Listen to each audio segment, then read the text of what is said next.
Hi everyone, I'm SJ and I'm here to take you through a Section 2 essay for the TSA. So 2022 TSA is coming up really soon, so I'm just going to share some tips and tricks for you to go through this section a little bit more easily. So I have an example essay I've written here, and so I'm going to take you through it and then talk about some of the things that you might want to think about as well. So the title we've got here is, Would society be better off if there were more scientists in positions of political power? Now, whenever you approach a TSA question for the essay, the first thing you want to think about is not to make it too complicated. You immediately want to get in there with a quite strong opinion. So you can do an it depends answer, but it's not always the best, and particularly as you go on toward university, it depends isn't really the answer that they like to see. They want you to have a really strong stance with lots of evidence and support and lots of mechanism backing it up. And then the it depends part would be more of a consideration of the other side, that you know it's not such a simple, one answer, yes or no. But standing in the middle kind of shows that you weren't even convinced by your own argument. So I would definitely recommend, for the purpose of this exam, just to have a really strong opinion, go with it. So before you begin, just make sure you read that question really carefully. So we're basically saying, would society be better off? Now, there's a few key words you have to look at here. When it comes to these essays, there's going to be a few words that are more subjective, so they're open to interpretation. So one of those being better off, and then there's this case of more scientists, and then positions of political power. All of these are not necessarily super clear. It's not sort of a 1 + 1 = 2 situation. So in writing a really good essay, there has to be some acknowledgement or some understanding of what you take these different things to mean. So better off, at some point in the essay, I want to make sure that I've explained what that would mean, and then I want to directly link these two things together. It's okay not to take the introductions to just define everything out, as long as you at least at some point in the essay have covered what your viewpoint is on these things. Okay, so general structure wise, as you can see here, I've got an introduction, I've got paragraph 1, and then going down, I've got a paragraph 2, and then a conclusion. You can see the conclusion is a lot shorter, and that is the way that it should be, particularly for a shorter essay. Obviously, once you get to university and you're writing these kind of extended essays, the conclusion is going to be a lot more kind of fleshed out. But at this kind of level, you really don't want to have too much of a developed conclusion, because it just means you didn't include enough of your explanation in that body where you really should have. So conclusion, more of a kind of overall summary, restating your opinion. The introduction, on the other hand, is a lot more important. So in the introduction, first of all, you want to acknowledge where the nature of this question might be coming from. So every year there's going to be a different set of questions, and a question that works in 2010 might not necessarily work in 2020. So you want to at least kind of acknowledge the undercurrent of where this question is coming from. And then you also could take the time to basically state your opinion in full, and maybe give a bit of background for any unclear language if you want to. So let's go through what mine is here. So I've said, in recent years, leaders of the developed world and the political institutions they represent have been subject to constant scrutiny from the general public. Many of these citizens have an inherent and not entirely misplaced trust for those opposed to better society. With this growing discontent, there will be no net gain by placing more scientists into roles of political power. Now, there's a couple of things I want you to notice there. First of all, as best as I can, I have tried to use the same language, at least from the title, at least in my introduction, just to show that I'm really focused towards the question. I think one of the biggest mistakes people make is that you get distracted because you're trying to cover all of these different points, or you think of an argument that you think is really strong and you just kind of go with that without thinking about how this will eventually lead back to answering the question. So it's a nice little reminder to yourself as well to just use that same language, at least to state your opinion. It shows focus. The other thing that I want you to notice is that I've taken the time to just basically give a bit of background on why this question might be asked. Essentially because obviously politics and politicians and how sort of upstanding they are has been a constant topic over the last few years. But also I've taken the time to kind of slip in another one of the points that I plan to kind of develop further later on. What that does is that it sets the scene for what I want to argue, but also it means that I'm already kind of planting that opinion. I'm already kind of leading the reader towards my viewpoint, and I'm going to provide further evidence of that later. So that's my introduction. Again, nothing too complicated. you can see I've tried to simplify out the language of any unnecessary language as much as possible. So anything that doesn't need to be there, that doesn't add anything, you just want to take out. And this is one of the key writing skills that's really, really useful for you to know. If you're not sure how to do that, I really recommend you maybe use Grammarly or one of those sort of writing, game apps or whatever, just to practice taking out unnecessary language. We'll go along as we see, like if I see any places where I've done the same thing, I can show you in a bit more detail. So that's my introduction, nothing too complicated. Okay, so now on to my paragraph 1. So let's read through together. I've said, the modern scientist conducts research in order to advance knowledge in their designated fields of study. So I've basically just kind of defined what I'm going to take scientist to mean. Obviously, it is more of a job than a descriptive thing. So it helps to just expand out what I mean by, because my core argument is going to come from the traits that a scientist might have and the traits a politician might have, and why those two might not be suitable in each role. So it helps to just have a quick definition in there. And then so, in their areas of expertise, we can assume that they will be most well informed of the widespread impacts of a policy, allowing them to make the more optimal choice than the less knowledgeable politician. So initial argument going forward, well, obviously the scientist, we might assume more knowledge than the politician. Therefore, if they make a policy, it's going to be a better one. However, if we measure and improve society by quantifiable socioeconomic factors such as reduced inequality, improved working conditions, lower incidence of disease and so on, then it becomes evident that there is no straightforward solution to achieving all of these simultaneously.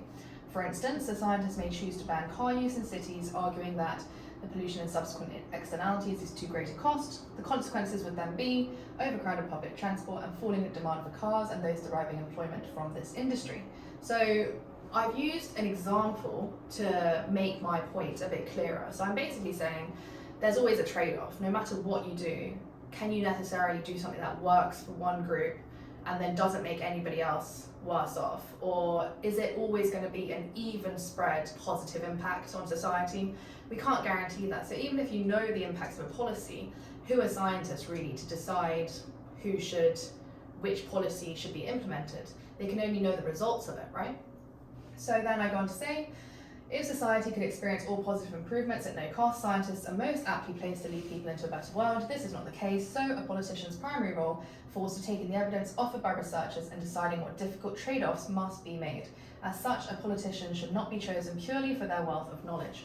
Now, I don't think that this is the only answer, nor do I think this is the best answer you can give, but for a TSA Section 2, this is absolutely fine. This would get you a reasonable number of marks, because it does a few different things. So no matter, it's not about sounding super complex or super high level.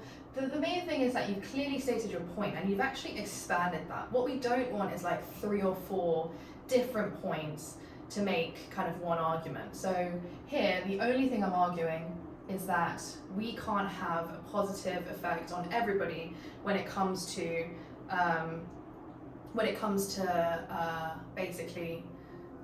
implementing a policy. So what we don't want is something like, well, scientists might not know best, politicians might have other knowledge, and then et cetera, all to make just one argument. So as long as you've got one kind of leading through with an example, following through all the way to the end without any kind of like major cracks in the chain of reasoning, then that's a suitable paragraph 1, that's a suitable argument. So as long as there's no kind of holes or flaws, think back to your section 1 TSA where you're asked to look for, let's say, a main conclusion. It's got to have one, an underlying assumption. Make sure that there aren't any that are required in order for your argument to make sense. Of course, there will be a few, but nothing too much of a flaw or a weakness, etc. Okay, so you can use that almost as like a little template, because some of those section 1 paragraphs are essentially the paragraph that you would want to write. Okay, so that would be my paragraph 1. Now, paragraph 2, you don't want to go into an opposing argument, okay? So what we're trying to do is we want to keep the main, the main kind of point that we're trying to make, but then just basically support it with additional evidence and also maybe acknowledge the other side, the other argument that could be made. There are obviously numerous arguments that could be made, so it's not up to you to do every single one of them, just the most relevant to what people could say back to you if you were to set out the argument you've made. So here I've said, if we argue a more nuanced approach for a balance of scientists and the more generic politician in roles of political power, there could be benefits in areas which require more specialist knowledge. So I'm basically acknowledging, well, obviously, maybe not all politicians have to be scientists, but perhaps a mix would mean it's better. And given that the question was saying more scientists as opposed to all politicians be scientists, it's quite a useful thing to focus on because it shows that you've really read the question, which they absolutely want to see that you've done. So, for instance, we would certainly prefer the Chancellor of the Exchequer to have some degree of knowledge in finance to inform policy making, though this has not always been the case. Not every, obviously, Chancellor has had that information, has had that background, academic background at least, in finance, economics or something related. So it's not at current point in time a necessity, which is probably why the question's been suggested as well, because it's contrary to what we have currently. Unfortunately, this alone is not sufficient to weaken the stance that politics is no place for scientists. The politician is a job description like any other, and suitability for the role is determined by how best they can act for the collective opinions of the country. There are no doubt shared characteristics between a good scientist and a successful politician, but being the former does not necessarily lead to the latter, and so cannot guarantee a bettering of society. I just want to draw your attention to the fact that I've kind of reiterated the conclusion middle of the way there, just so we don't get too distracted. I want to show I'm clearly focused on answering the question. I have a point to all of this. In fact, given the somewhat murky waters of politics, placing more scientists in positions of political power can only reduce the trust that the general public may have for science, which can only worsen society in the long run. Take, for example, the recent pandemic. Despite Dr. Fauci's sound advice on how to best avoid the risks from the virus, many were incited to move directly against these suggestions to demonstrate their political allegiance to another party.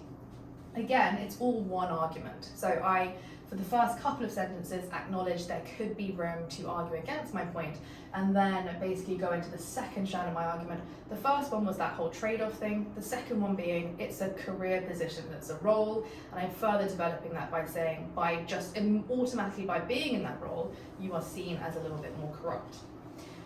Just to conclude, in conclusion, scientists have no place in politics based purely on their profession. Other factors must be considered when electing individuals to positions of political power. So that's it. That is the Section 2 essay. Really quick run through. Hopefully as you were going through, you picked up on some of the key points there, but I just want to summarize quickly.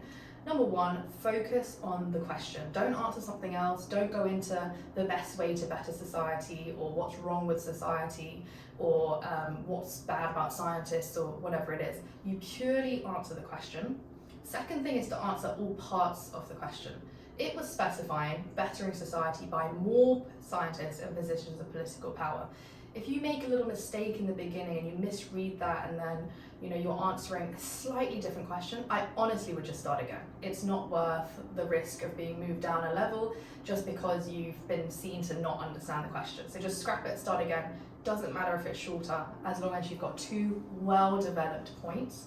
Number three, don't try too hard to refute all your points, to give too much consideration to the other side. You just want there to be some understanding that it's not black and white. Beyond that, it's about how well you're developing your own argument.